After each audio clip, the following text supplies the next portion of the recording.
வணக்கம் மக்களே, நான் உங்கள் சிலம்பட்டியான் பாரதி. இன்றைக்கி வந்து நம்ம மருந்தடி பள்ளிகள்லாம் நிறையா இருக்குது. நம்மளோட மாசிப்பச்சு தோட்டத்துக்கும் பன்னீர் ரோஸ் தோட்டத்துங்க. அதனால் சாப்பிட்டுட்டு சீக்கிரம் கிளம்புவோம். சாப்பாடு வந்து இன்றைக்கி உரப்பு குழம்பு, உளுந்த வடை, பருப்பு வடை.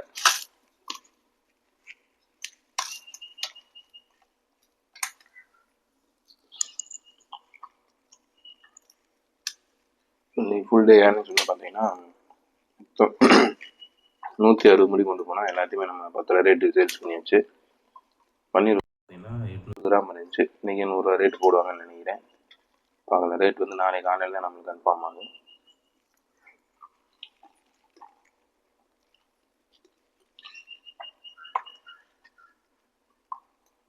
சாப்பிட்டு முடிச்சுட்டு நம்ம அப்படியே நம்மளோட மாசிப்பச்சு தோட்டத்துக்கு மருந்தடி போவோம். ஸ்ப்ரேயர் ஆல்ரெடி தூக்கிட்டு வந்து வச்சுட்டேன்.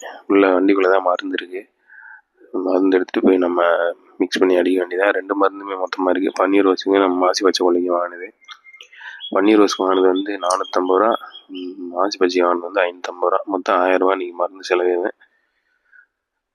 ஸோ அது வந்து நம்ம பன்னீர் ரோஸுக்கு இதுதான் வந்து மாசி பச்சைக்கு அடிக்க போகிறோம். இப்போது பெட்ரோல் வேறு ஒழுகுது ஸ்ப்ரேயரில், கொஞ்சம் தான் இருந்துச்சு வேறு. அதனால் இன்னும் மிச்சம் இந்த பெட்ரோலை ஊற்றி அப்படியே நம்ம அடிச்சிடுவோம். ஒரு 4 லிட்டர்னா எப்படி ஒரு 5 டேங்கிட்ட நம்மளுக்கு ஓடும்னு நினைக்கிறேன். மொத்தம் வந்து இன்றைக்கி 4 டேங்க் அடித்தாலே நம்மளுக்கு சரியாக போகும். ஏன்னா கொலையெல்லாம் ரொம்ப காலியாகிடுச்சு, கொஞ்சம் கட்டையாக தான் இருக்குது. அதனால் கொலை நிறையா இருந்துச்சுன்னா தான் நம்மளுக்கு மருந்து நிறையா அடிக்கிற மாதிரி வரேன். இப்போ கொஞ்சம் கட்டையாக இருக்கிறதுனால 4 டேங்கில் எல்லாத்தையும் அடித்து முடிச்சிடலாம் நம்ம. ஸோ அதுக்கு முன்னாடி ஸ்ப்ரேயரை நம்ம செக் பண்ணிக்கிறோம். செக் பண்ணிட்டு அப்படியே மருந்து அடிக்க கிளம்புவோம். ஸ்ப்ரேயரை செக் பண்ணியாச்சு, நல்லா தான் ஓடுது. நம்ம இங்கே போயிட்டு மருந்தை கலக்கி அப்படியே அடிச்சிருவோம். மேற்கிருந்து அடிச்சு போயிடும். மொத்தம் ஒரு 6 குண்டு அடிக்கினேன். ஒரு பக்கமாக அடிச்சுட்டு போவோம்.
ஃபுல்லாமே நம்ம அடிச்சு போகிறோம். இதான் லாஸ்ட் டேங்க்கு.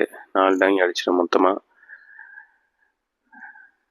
இதை அடித்து முடிச்சுட்டு நம்ம பன்னீர் ரோஸ்க்கெலாம் இன்றைக்கி அடிக்க முடியாது ஒருக்க. ஏன்னா என் மேலே எரிப்பூச்சி விழுந்துருச்சு, அது பயங்கரமாக அரிக்க ஆரம்பிச்சிருச்சு. அதனால் இதோட போயிட்டு நம்ம குளிச்சுட்டு நாளைக்கு போய் பன்னீர் ரோஸ் தோட்டத்துக்கு நம்ம அடிச்சுக்கிறோம். குளிச்சது எண்ணெய் தேய்ச்சதுக்கு அப்புறம் தான் பார்த்தா எப்படி விழுந்துருக்கு பாருங்க, பொறியாக. எங்கேருந்து விழுந்துச்சுன்னே எனக்கு தெரியல. எப்படியோ மருந்து அடிக்கும் போது ஏதோ மரத்துலேயோ செடியிலேருந்து விழுந்துருச்சுன்னு நினைக்கிறேன். மேல்குலாம் பயங்கரமான எரிச்சலாக இருக்குது.